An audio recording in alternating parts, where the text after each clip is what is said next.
Hi, my viewers. I'm here again, your favorite counselor, Enke. In today's counseling session, I'll be talking about the causes of divorce, part 1. If you can look into our society today, you see that a lot of marriages has broken due to one reason or the other. True or false? True. If you are not a divorcee, maybe your brother, your sister, or your neighbor might be a divorcee. So in our society today, divorce is too much.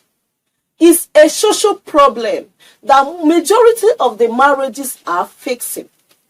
So in today, we'll be atomizing the causes of divorce one after the other. Number 1 point that we'll be looking at is marrying too young. Marrying too young might cause divorce. Yesterday, I saw a married woman in the streets. The way she dressed, she was not dressing as if she's married.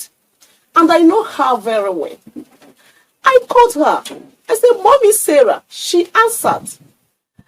He said, oh, counselor, good afternoon. I responded. I said, how? How come you are dressed this way? I believe you are married. And as a married woman, you ought not to dress the way you are dressed. She said, oh, counselor, it's a long story. If you wouldn't mind, can I tell you some of the challenges I'm facing in my marriage? I said, okay. We went somewhere, we sat down patiently, and she started telling me that she's regretting that she got married at a young age. I said, Mommy Sarah, why? Most girls now, almost ladies, wants to get married at the age of 15 if possible. How come you got married early, you have given birth to 4 children, and you are regretting to the extent that you will dress this way? She said, counselor, I am regretting that I got married at the age of 18. I said, why? She said, it's because now I am seeing different suitors and they don't know that I'm married. I am not fully ripe. I am not fully mature for marriage. And I'm not seeing different men of my taste, of my choice. And I have made a mistake already with 4 children. I said, really? She said, yes. That as it stands now, she wants to leave the marriage. She wants to end it. Because she's tired, she's bored. The man, she has not come to realize that the man is not her spec. The man is not her choice. In fact, she didn't know anything when she got married. I said, really? She said, yes. I said, wow, were you forced into the marriage? She said the man just came to marry her when she was in SS3. Immediately she wrote her WAEC. She got married to the man without knowing anything about marriage. And now she's close to 30 and she's not seeing the world. At that age of 18, you are based on fantasy. You don't know anything that has to do with marriage. At that stage, at that particular age, from 18, 19, 20, you are based on fantasy. And a little thing, you are good to go. But when you get to 28, 27, 26, at least that reality is now setting for you to make appropriate choice as a matured woman.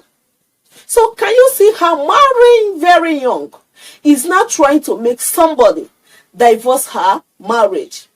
So she is not the only person that I have come across that is complaining about marrying very young or marrying at young age.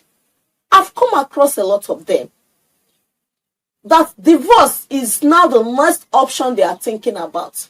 Because so many men now are stopping them on the way. And to them, they feel if they get married to this person, it will be better than the person they are living in the house now. Can you see it? I don't support it at all.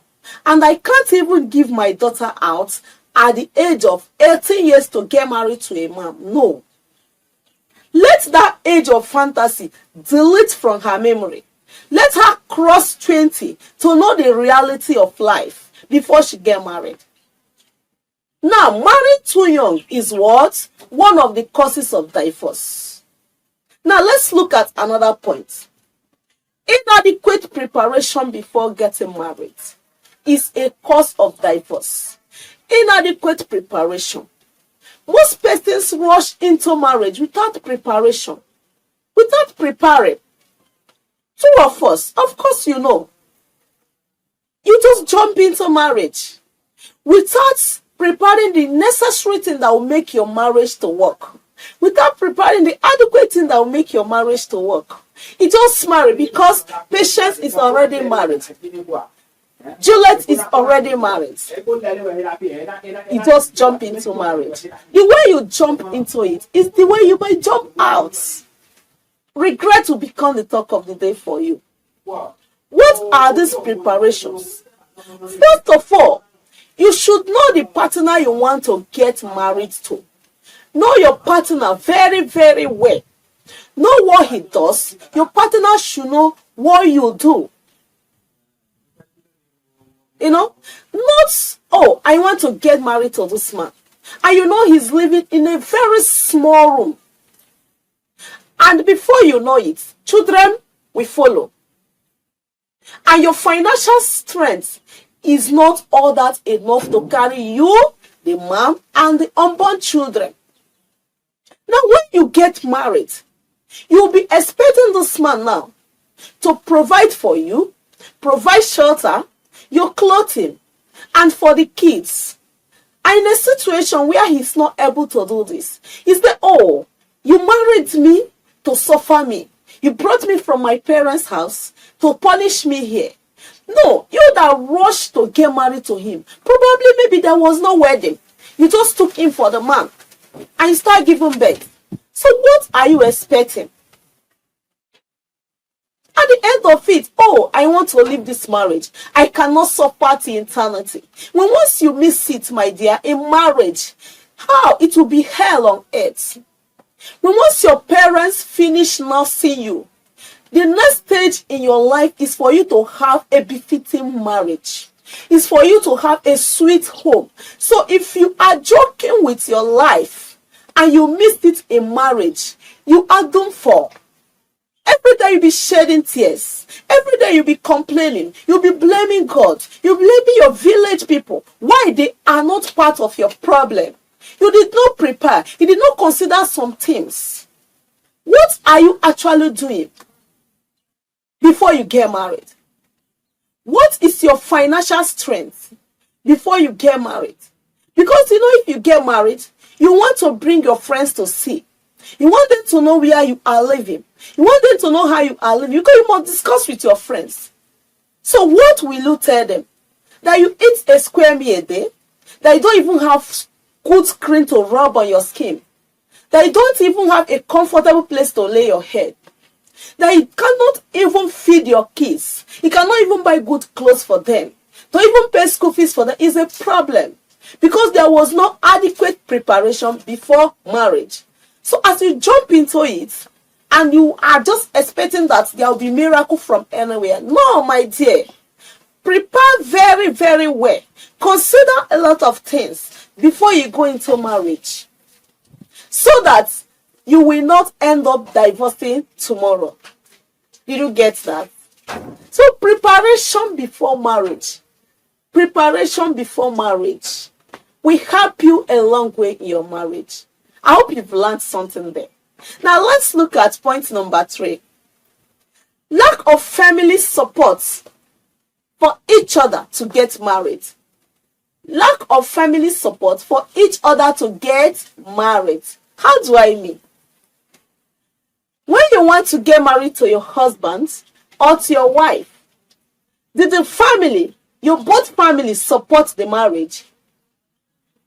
Were there no problems? Please, I don't like that tribe. She is short. She's too ugly for you. He is not working in rig. Please, she is not educated. He is not educated. I don't like Igbo. I don't like Hausa tribe. Please, I don't want you to get married to that girl. She's also She is the problem I will have if you get married to her. And you say, Mommy, Daddy, please, I've seen my choice. I've seen my missing rib. And your parents did not support this marriage. And you just went ahead and get married to each other. Let me digress a bit. I have seen a young boy and a young lady that their both parents are not in agreement for them to get married. I've seen. Of course, I'm a counselor. So I come across a lot of family problems almost on daily basis. So this boy, his mother and his father refused him getting married to that girl. They are from the same community. That they don't like the family, they don't like the background, they don't like anything about the family. And the boy said, Mommy or Daddy, you can go to her. I've seen my missing rib. Wow. And he ignored his family. He ignored his siblings. And he went ahead, sneak away with the girl. And they got married. In a place where their parents don't even know. Have you seen it? As I'm talking to you now, problem upon problem upon problem upon problem. They are not living in peace. They are not living in harmony. The parents are not in agreement with the both families. They are not even in support of the marriage. The two couples now are suffering it. To the extent that the girl is already regretting. Had I known, I would have listened to my parents. Had I known, I would have gotten married to someone else. You are not the only person. I'm regretting it. How can I get married? I will not enjoy my mother-in-law. How can I get married? I will not enjoy my father-in-law. Because the both parents did not support this marriage. And you went ahead and you both got married. Putting yourselves into problem. Have you seen it? When the both families are not in support of marriage, please make sure you go part ways. And you are seeing reason with them. Just go part ways instead of you entering a marriage and you start facing problems. Some parents that had very demonic mind. We go extra mile in poisoning you. We go extra mile in doing you dubious things. To the extent that you might not give birth. We go extra mile in doing you something that maybe your life may end in that marriage. True or false? True. You must have heard that. I also have seen. I've seen. Because the both parents did not support this couple to get married.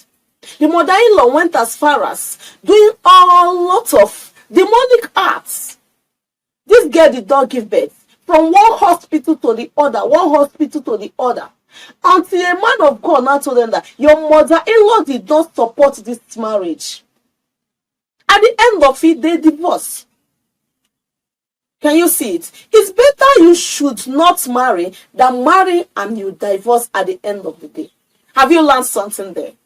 So, both parents have to be in agreement, in support of your marriage before you get married. Now, let's look at the next point. Marry because your age mates have all married. You marry because your age mates have all gotten married. Most girls are suffering in marriage today because their mates have already gotten married. They are tired of wearing shabby clothes. Remember, God's time for everybody is the best. God's time for trauma might not be God's time for blessing. God's time for Juliet might not be God's time for favor. So God's time for you is the best. That's why some persons might get married at the age of 18. They won't give birth. Till the age of 50. What happened? Some person might get married at the age of 50 and give birth to twins, triplets. So remember, you are not in control of your what? World. It is the divinity that is in control of everything. So don't get married because your mates have gotten married. Like when I was about getting married, I gave my Ashebi clothes to some ladies, young ladies. They refuse. They say, I'm tired of wearing Ashebi clothes. Please, I'm not wearing yours. They didn't sow it. They were bitter in their hearts. And they were just looking for any man that will come across their way. They wouldn't mind if they have excess children. They wouldn't mind if the man is very poor and wretched. They wouldn't mind if the man is a demonic person. They wouldn't mind if the man is an nobody man. They just want to get married. Because all their mates have gotten married. Their parents are disturbing them. Church members are disturbing them. The compound people are disturbing them. The society are talking. Old woman, what are you still waiting for? Who will get married to you? Won't you get married early so that you give birth to triplets? Please don't mind them, because if you end up making a mistake, they won't be there when you'll be suffering it. But once God's time comes, you will get married. At least in your environment, you must have seen somebody that all hope have lost, that the person will still get married. At the end of it, the person still get married and give birth to children, not even a child. That's God's time for everybody. You don't get that. So don't rush into marriage, because my mates have all gotten married. My university classmates, they are all married. I attended this person's wedding. God, why me? Why is it that I'm still single? What if a dubious man, what if a occultic man comes your way? That means you get married to him and die in marriage. No, my dear. Don't do that. Don't do that. Wait for God's time. He's appointed that he will give you a blessing that will shock your mates. You may even marry the best husband that will not look at your ugliness, that will not consider your qualification, that will not look at your lapses. He will carry you like egg, to the extent that those your mates that got married before, you start jealousing you. I've seen one or two. I've seen. It will be a shocking thing to you. Oh, is this me? Inside my Jeep? Is this me? That a man is pampering like this? I thought my time has passed. In God's club, your time has not passed. Just have patience. Have patience. Wait for God. He will give you a perfect gift and add children to you. Because the gift does not add what? Sorrow. That's his word for you. Did you get that? So don't marry because your age mate have married. Marry at the appointed time and the right person. So let's look at another point. Sexual difficulties can also cause divorce. Sexual difficulties in marriage. In a situation where your husband cannot satisfy you sexually, where your wife, whenever you are having sex with your wife will just lie down like a log of food without moving her body to have that good sexual sensation. It can lead to divorce. Oh, I was having sex with my wife today. She was not responding. And you go out there and start looking for a new girlfriend that you have the cruise of sex with. This time, something bad has started nosing into your mind. Especially when once you text that girl, when once you come back home, oh, what are you doing in my house? Any little thing the woman does, it will upset you. The last thing you will tell her, please, I wouldn't mind what I spent. Pack your load out of my house. Husband, please, I'm not okay with your sexual strength. I didn't know before I got married to you. I thought you can satisfy me. You go out there and start looking for a young boy, a man that will satisfy you sexually. So no matter what your sexual difficulty is, please don't fail to call me. Let's talk about it. There must be solution to it. Or are you experiencing different issues in terms of sexual satisfaction in your marriage that is trying to lead to divorce? Please call me. Let's talk about it. Feel free to confide in me. I will treat your matter with confidentiality. You know, confidentiality is one of our ethics in counseling. So let sexual problem not cause a problem in your marriage. Follow up each other, because Bible says both of you are one. Stand for each other at the time of difficulties, especially in time of sexual problems, and tackle it. and still have that sweet harmony that you promised each other on the altar, that you'll be there for each other till death do you part. I believe you've learned a lot in today's counseling session. You've learned a lot. So before you get married, for you not to divorce, you consider these things. Thank you for watching. I appreciate your patience, my wonderful viewers. Thank you for watching. Watch my next videos so that I will update you on the next topic, causes of divorce part 2. Subscribe, follow my channel so that you watch more. Thank you for now. I love you all. Bye.